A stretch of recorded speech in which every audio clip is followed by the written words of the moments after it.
second law of thermodynamics. This is the topic for today. तो second law of thermodynamics जो है हमने अभी पढ़ा था in the last lecture. We have studied किसमें relation between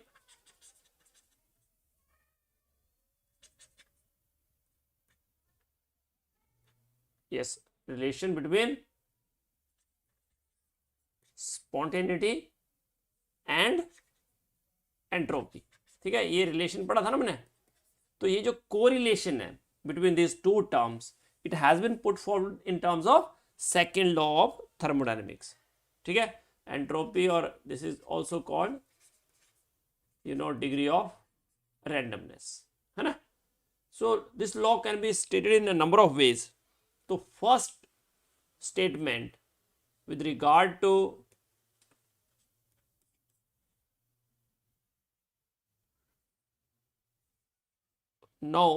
first statement with regard to the second law of thermodynamics is कि all spontaneous processes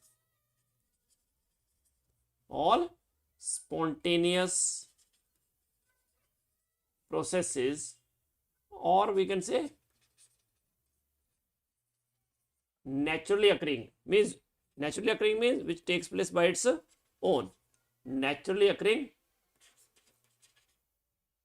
processes are thermodynamically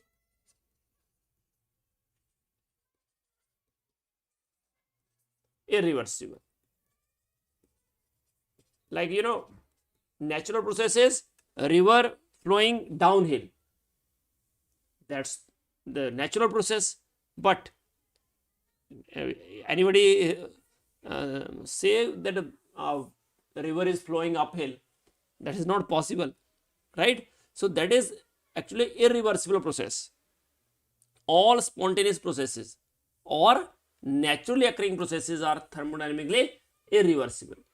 Okay, for example, we have gases, let us say non-reacting gases. When we mix them to increase the entropy, okay, so they cannot be separated from the mixture. Means gases can be mixed by its own. If we have non-reacting gases, they mix easily, mixing हो जाती है उनके.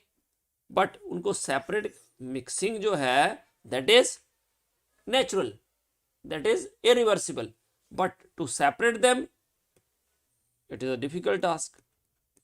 Okay, second is without the help of second statement is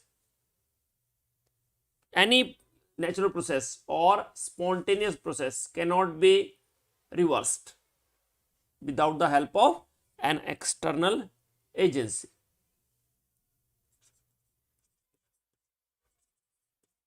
Statement is a spontaneous process cannot be reversed,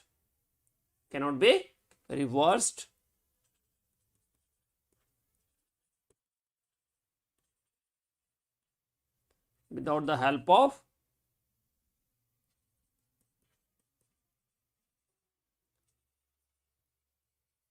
now. See, if we have a spontaneous process like water goes downhill, that is possible. Even if you run the tap, open the tap, water comes down, okay, but to fill the tank, overhead tank, we have to have a motor to lift the water up. Okay, so water coming down, that is a spontaneous process, so it cannot be reversed without the help of external agency. With the help of external agency we can change. Okay, for example, heat energy, heat if we have a hot body and a cold body, so always heat transfer takes place from hot body to cold body by its own. But to transfer heat from cold body to the hot body, it cannot take place by its own. This is quite natural. This is spontaneous. But from cold body to hot body, that is transfer of heat, is non-spontaneous. So this process can take place, or means this reversal can take place with the help of external agency, right? So this is the second definition. First was, what was first? All spontaneous processes or naturally occurring processes are thermodynamically irreversible. Okay, and these processes cannot be, second definition is, these processes means spontaneous processes cannot be reversed without the help of external agency. Third definition is the entropy of an isolated system. Entropy of an isolated system is which has no surrounding. ठीक है? So entropy of an isolated system must increase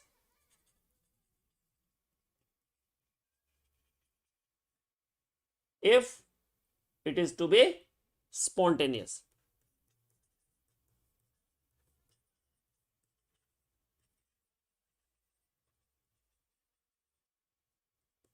In a particular direction. Or you can simply write that entropy of an isolated system always increases. Okay, always increases in a spontaneous process, or we can write it as delta S system is greater than 0. Delta S system is greater than 0. You know, isolated system is cut off from the surrounding. That's why I said that isolated system means which has no surrounding. So no exchange of heat is possible. So it is to be spontaneous, then entropy must increase because delta H is 0. Fourth definition. In a non-isolated system, see, first we have studied isolated system. Now if system is non-isolated, in a non-isolated system,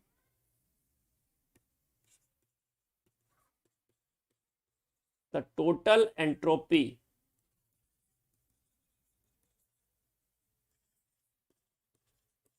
of both the system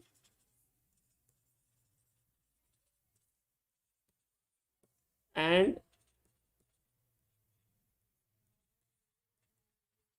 surroundings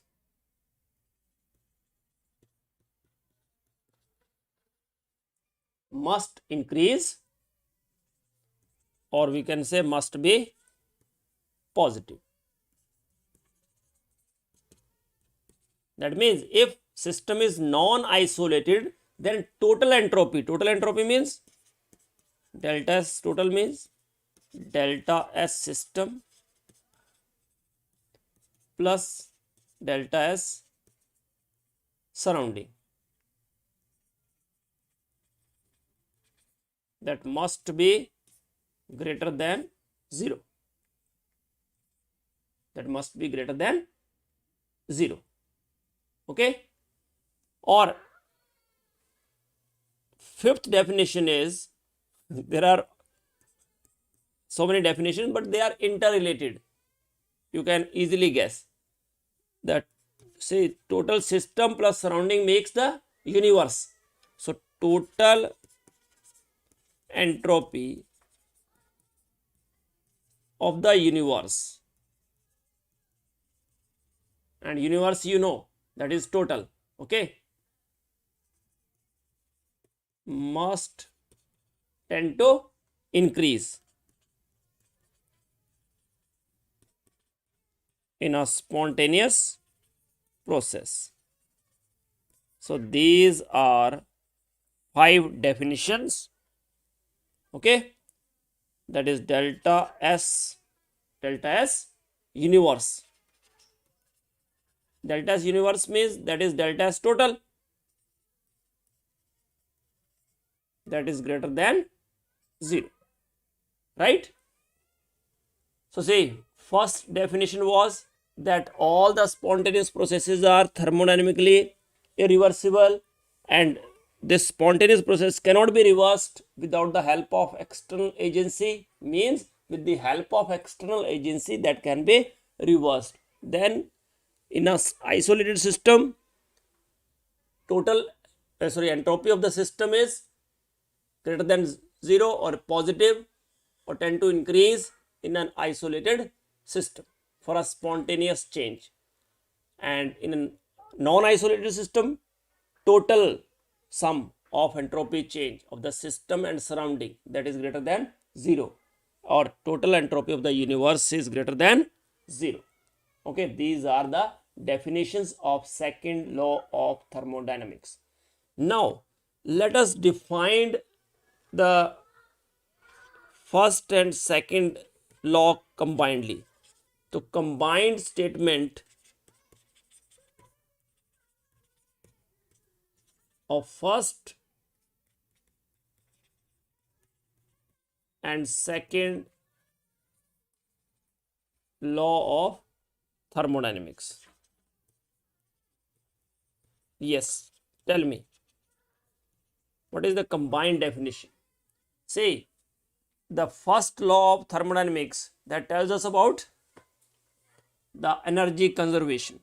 That is the law of conservation of energy. That is, energy is conserved.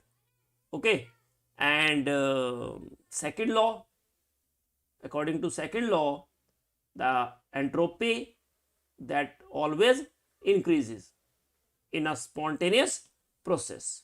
Okay, because first law of the thermodynamics is related to energy, or we can say enthalpy, while second law deals with entropy. So combined statement is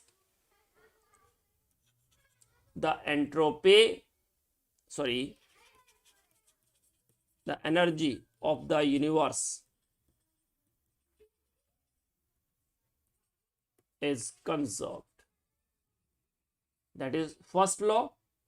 Whereas its entropy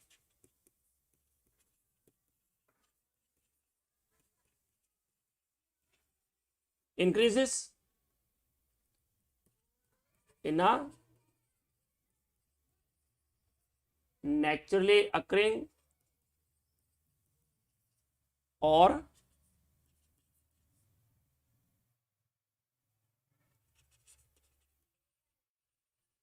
spontaneous process. So this is the this is the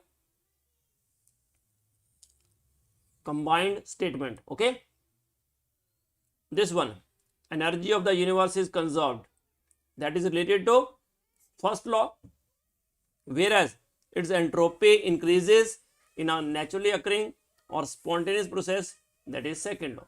So this is combined statement of first and second law of thermodynamics. Okay, yes. Now next is Gibbs Helmholtz energy. Do you know? Okay, Gibbs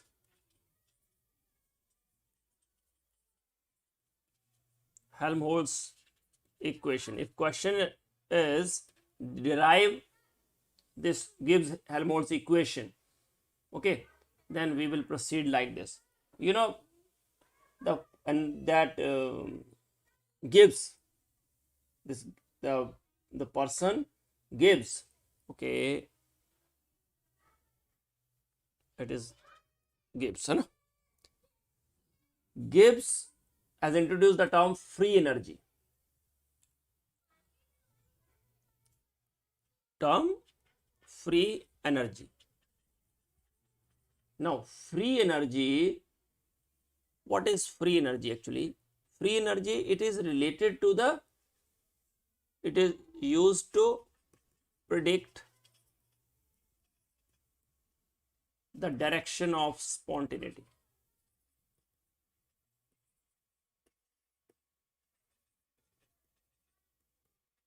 Okay, direction of spontaneity, and it is denoted by the symbol G. Now, what is actually free energy? अब free word इसमें आ गया free. So free doesn't mean this energy is free.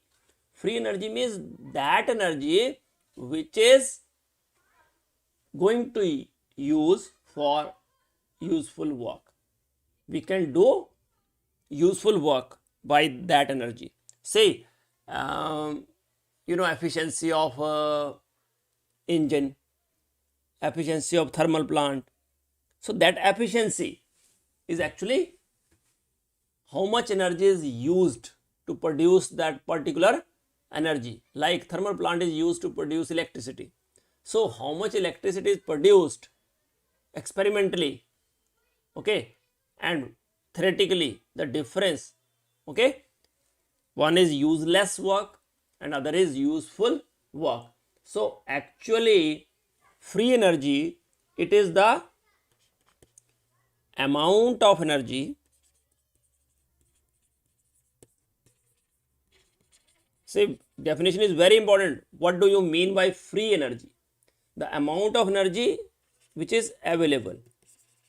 Amount of energy available for doing useful work. Okay?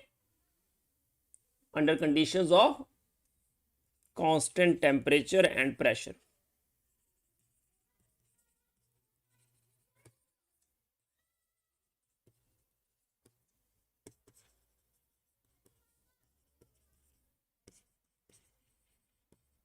Okay, so free energy means the energy which is available. Okay, available for what? Available to do useful work. Okay, so amount of energy which is available for doing useful work, that is called free energy. Okay, so anybody asks you what do you mean by free energy, so this energy is free to do useful work. It is available to do useful work. Okay, and this Gibbs free energy is related to both enthalpy as well as entropy, because enthalpy and entropy are not the sole criteria, but G combined these two and become the sole criteria for the spontaneity of the reaction. Here J is Gibbs free energy. What is J?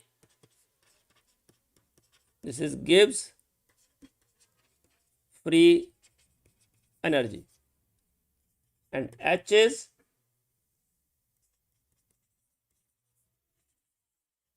enthalpy of the system. Okay, and what is S? That entropy of the system, and T is, what is T? Temperature of the system.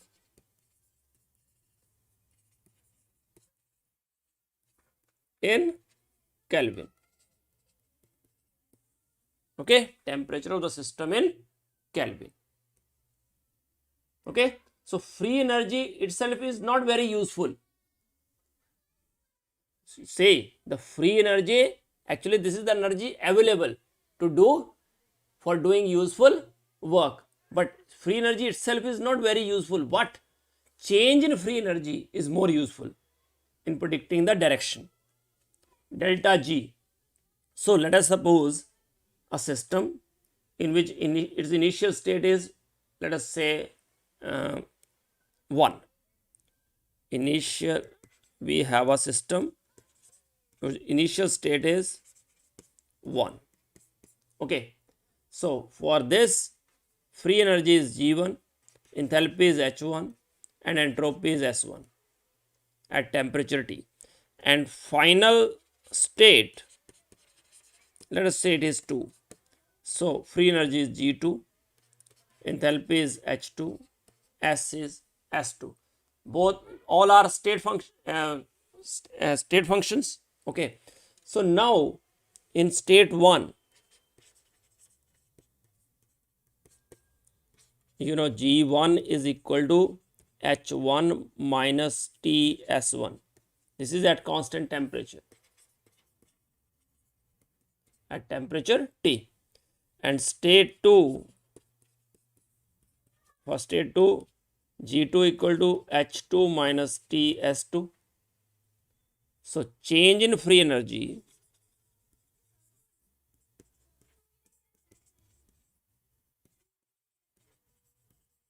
that is delta G is equal to G2 minus G1. G2 minus G1. Okay, that implies it is equal to H2 minus TS2 minus H1 minus TS1.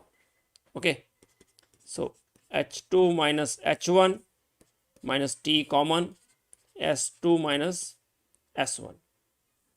Okay, so in this way it becomes delta H minus T delta S.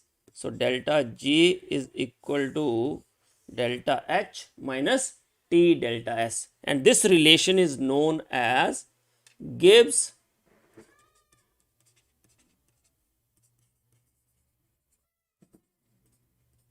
Helmholtz equation. Okay, delta J, it represents free energy change. It represents free energy change, and its unit, because it has units of energy only. Okay, so its unit is joule or kilojoule. Joule or kilojoule. Okay, now free energy change and predicting the spontaneity of the reaction. Okay, relation between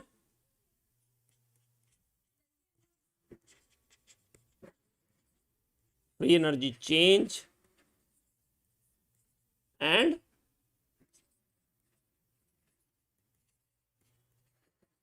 predicting spontaneity of the reaction. Okay, now for an isolated or we can say for a non-isolated system,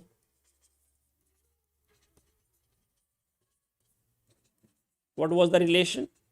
For a non-isolated system, delta S total is equal to delta S system plus delta S surrounding. You can write it complete or simple SYS. Okay, now let us consider a system, a process, or reaction which is carried out at constant temperature and pressure. And let us suppose that surrounding have lost heat, system has gained the same. Okay, if heat lost by the surrounding is indicated by QP, then what is the definition? See, delta S surrounding. What we suppose? We have a system or a process, and that reaction is carried out at constant temperature and pressure. Okay, process of the reaction is carried out at constant temperature and pressure. And now we also suppose that surrounding have lost the heat.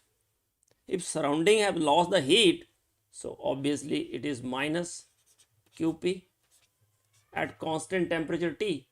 So according to definition of entropy, delta surrounding is equal to minus QP over T, because QP means heat evolved, heat change at constant pressure.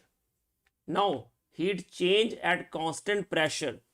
What is heat change at constant pressure? Obviously, you know that is delta H.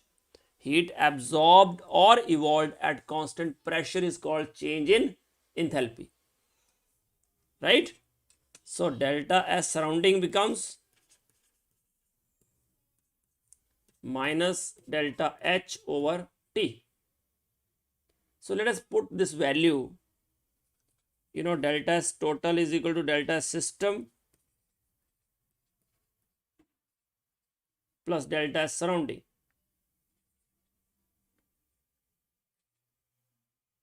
So, minus delta H over T, right?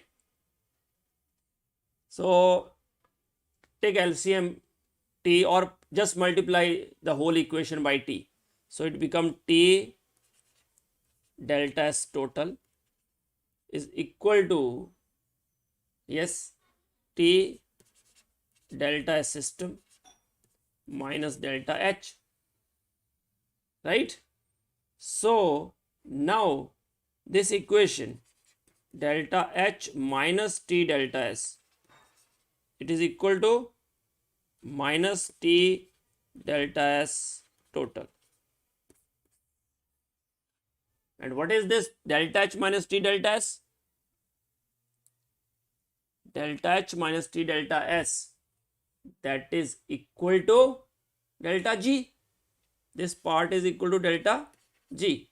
So, delta G is equal to minus T delta S total. Delta G equal to minus T delta S total. Okay. Now, you know, according to second law of thermodynamics, for a spontaneous process,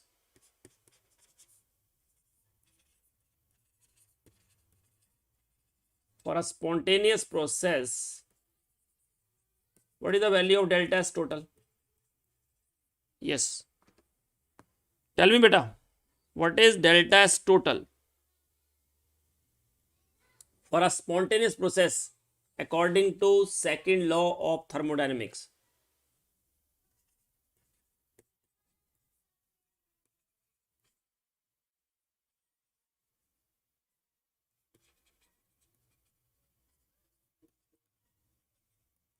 Yes beta.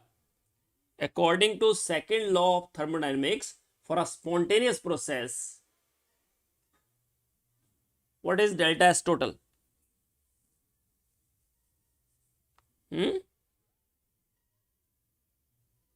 Beta, delta S total is, hello anybody? Very good. Delta S total is greater than 0. That means delta S total is positive. So, if delta S total is positive, so delta G should be negative.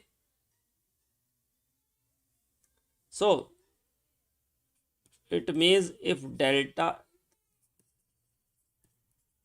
that means delta G is negative. So, if delta G is negative, means delta G is less than 0, the process is spontaneous. Okay. And if delta G is positive, then delta G is positive, then the process is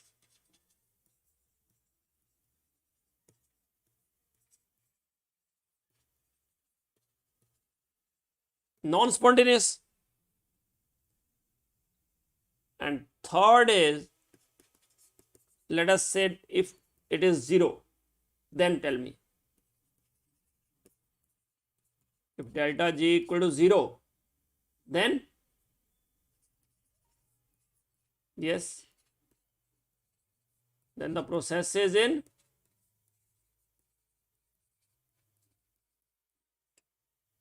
equilibrium. Okay, very good. So these are the statements, and this statement comes from the relation that delta J is equal to minus T delta S total. There may be a question that prove that delta G equal to minus T delta S total. If this is the question, you can go like this. Okay.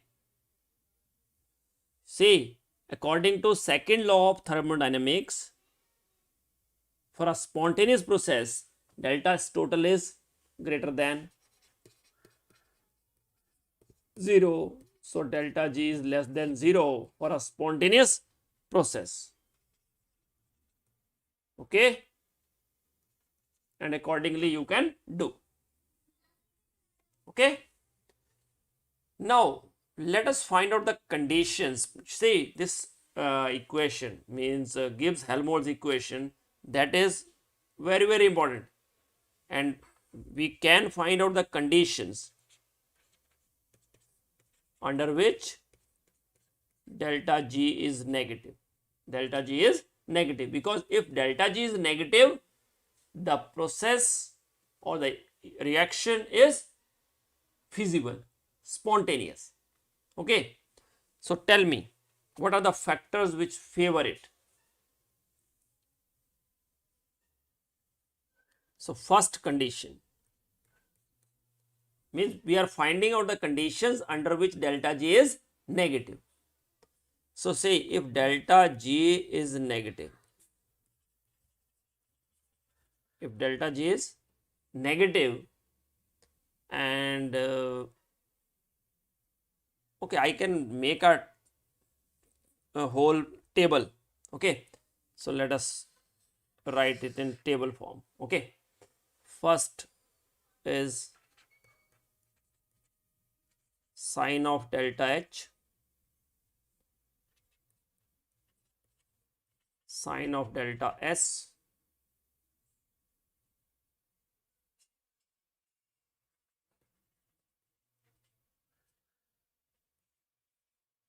magnitude of temperature,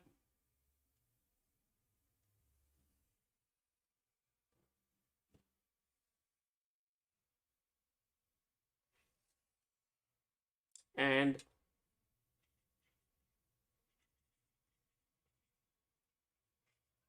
spontaneity, that is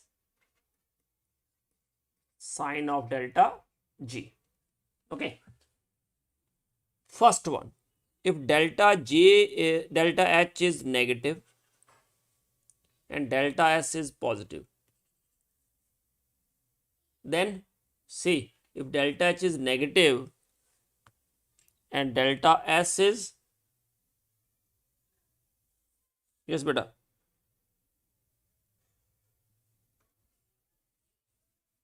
delta H is negative, delta S is positive, then see both the factors are in favor of delta G as a negative.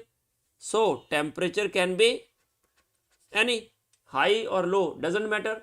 So this type of reaction is always spontaneous. Am I right? For that, delta G is always negative. Right? This is the case 1. Okay. Second, if delta H is positive and delta S is negative.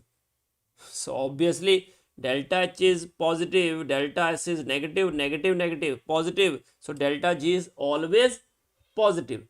So such a reaction is always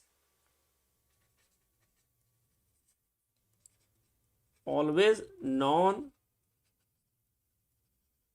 spontaneous. Mean delta G is always positive. So case 1 and case 2, they are extreme cases.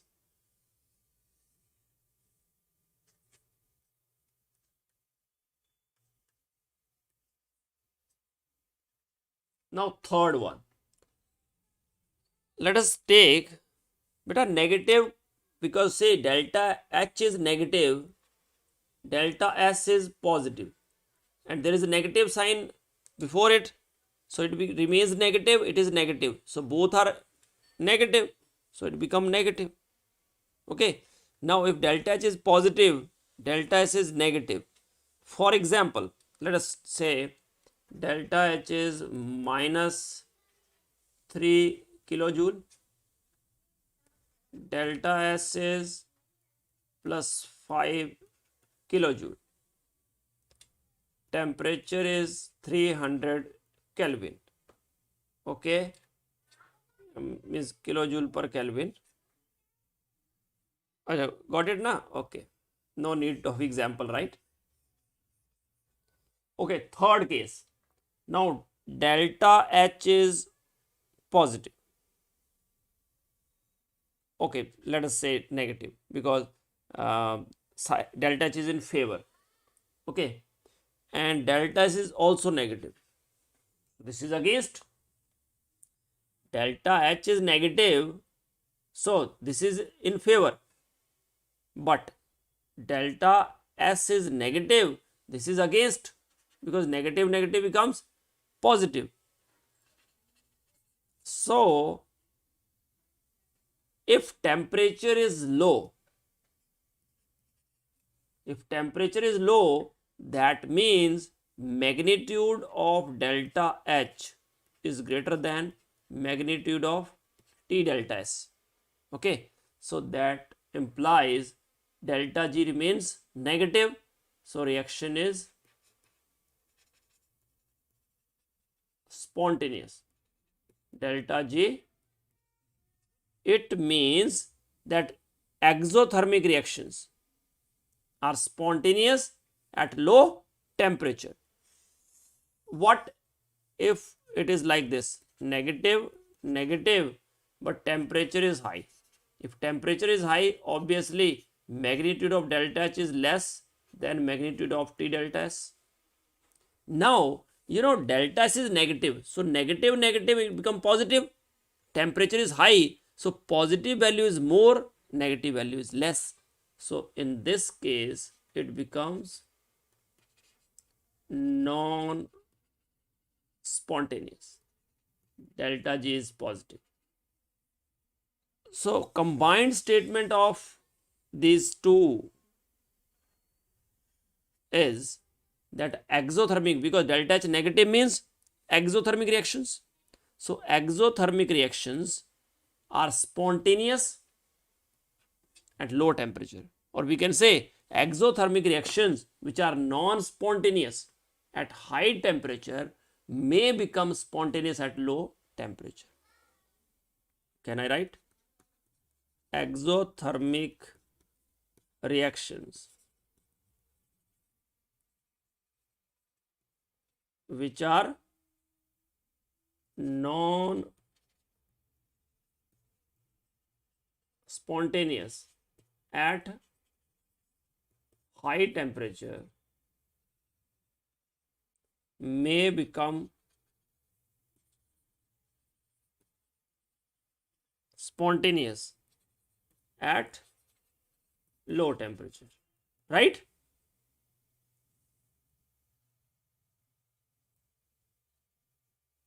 Now next, if delta H is positive, delta S is also positive, both are positive.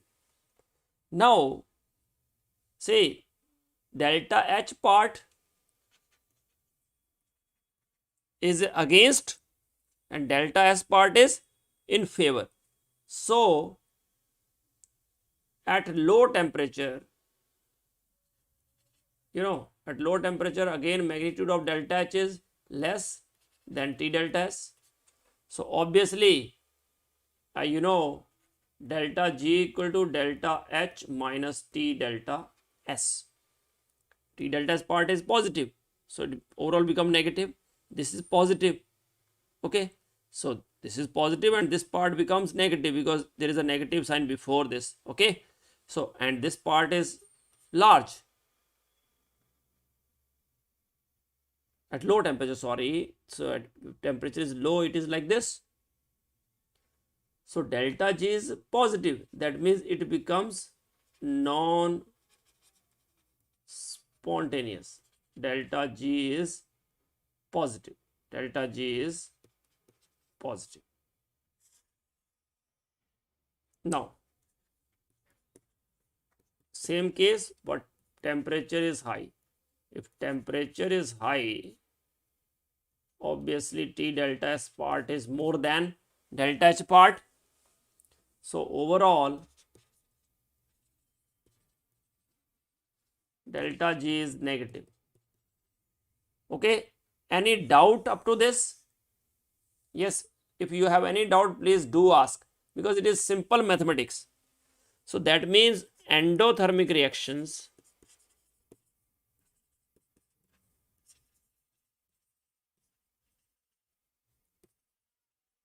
which are non-spontaneous. Very good. At low temperature may become spontaneous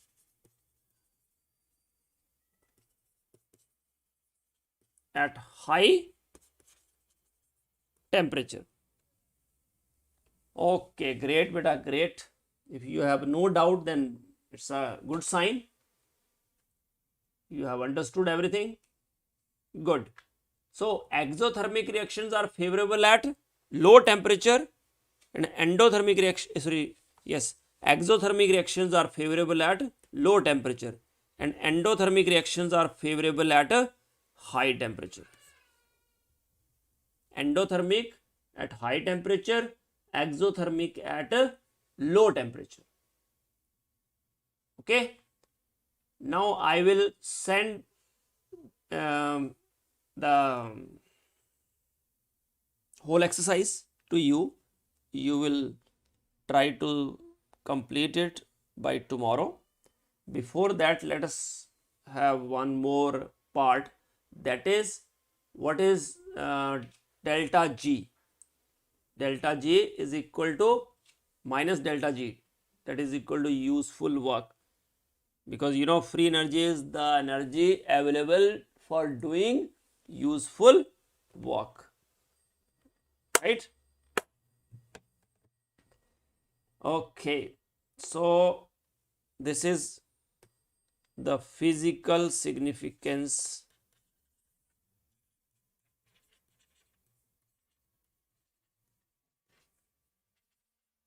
of Gibbs free energy change. You know, according to first law of thermodynamics, what is that? What is first law of thermodynamics? Can you tell me?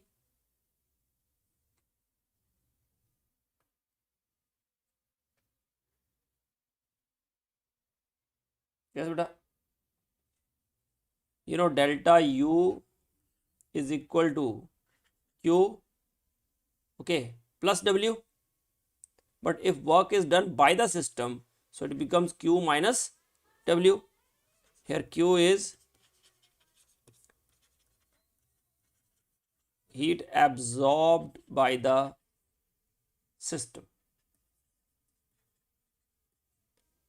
and W is work done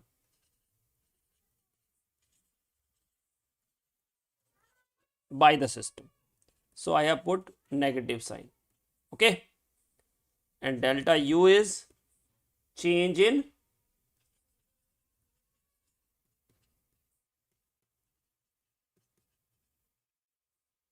internal energy. Means we are using first law of thermodynamics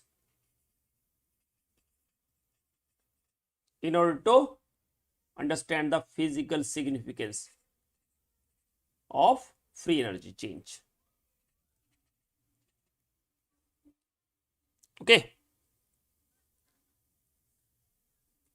So now we have, say, Q, that is the heat absorbed by the system, W, work done by the system.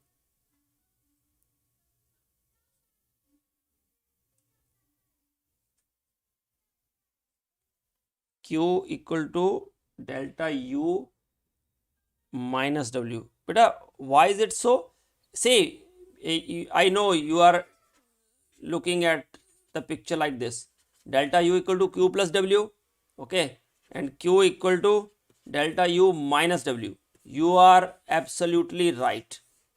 But it is when Q is the heat absorbed by the system, W is the work done on the system. Here we are talking about work done by the system. Work done by the system. That's why we put negative sign.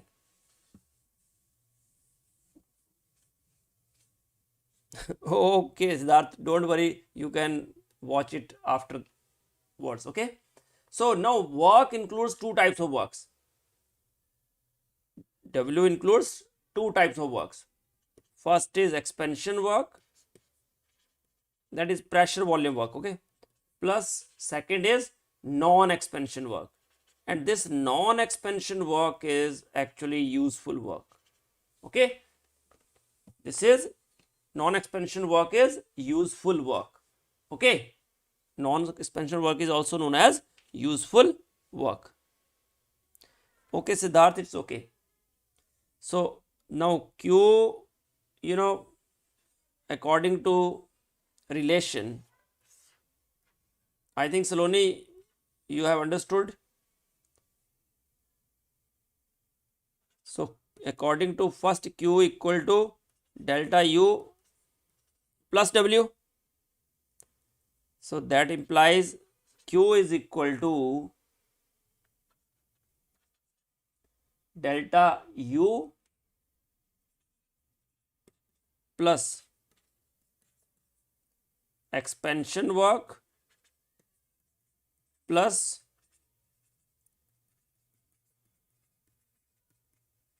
non-expansion work. Okay. Now, what about this expansion work? So, expansion work means pressure volume work. Expansion work is pressure volume work, and that is P delta V. That is equal to P delta V. So Q becomes delta U plus P delta V plus W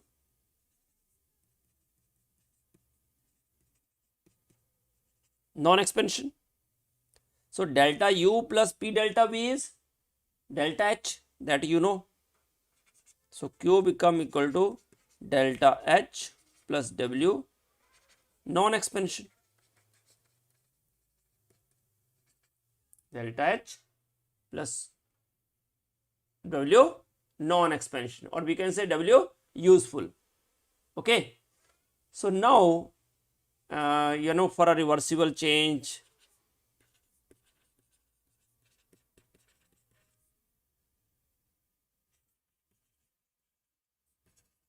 at constant temperature, what is the relation? Delta S is equal to Q reversible over T. That implies Q reversible is equal to T delta S. So T delta S is equal to delta H plus W non-expansion. So in this way, this relation becomes T delta S minus delta H equal to W non-expansion. Negative sign, take it common. So delta H minus T delta S is equal to W non-expansion. So this part is delta G. So minus delta G equal to W non-expansion, or we can say delta G equal to W useful. So that means minus delta G means decrease in free energy of a system that is the measure of the maximum useful work done by the system. It implies that decrease in the free energy minus delta G means decrease in the free energy of a system in a process. It is the measure of maximum useful work.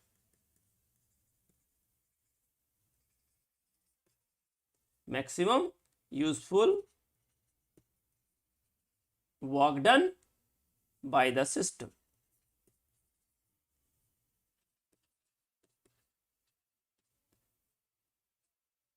Okay, maximum useful work done by the system.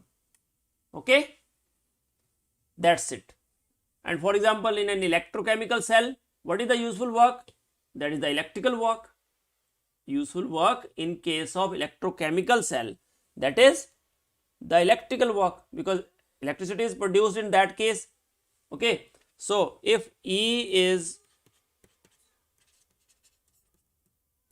EMF, EMF means electromotive force, okay, and N is number of moles of electrons involved,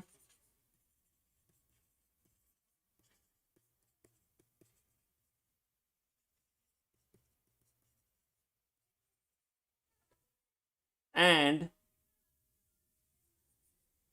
delta G. So then delta G minus delta G becomes equal to minus NFE. What is E? F? F is Faraday.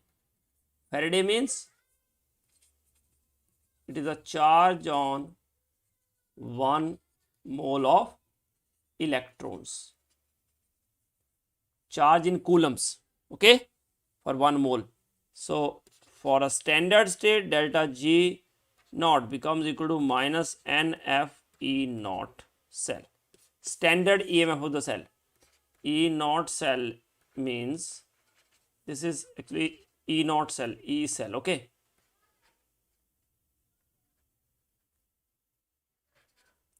E naught cell is standard EMF of the cell. Okay.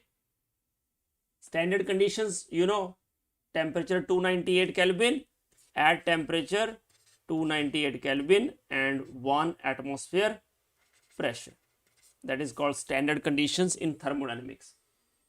Right? So that's all for the day. Thank you so much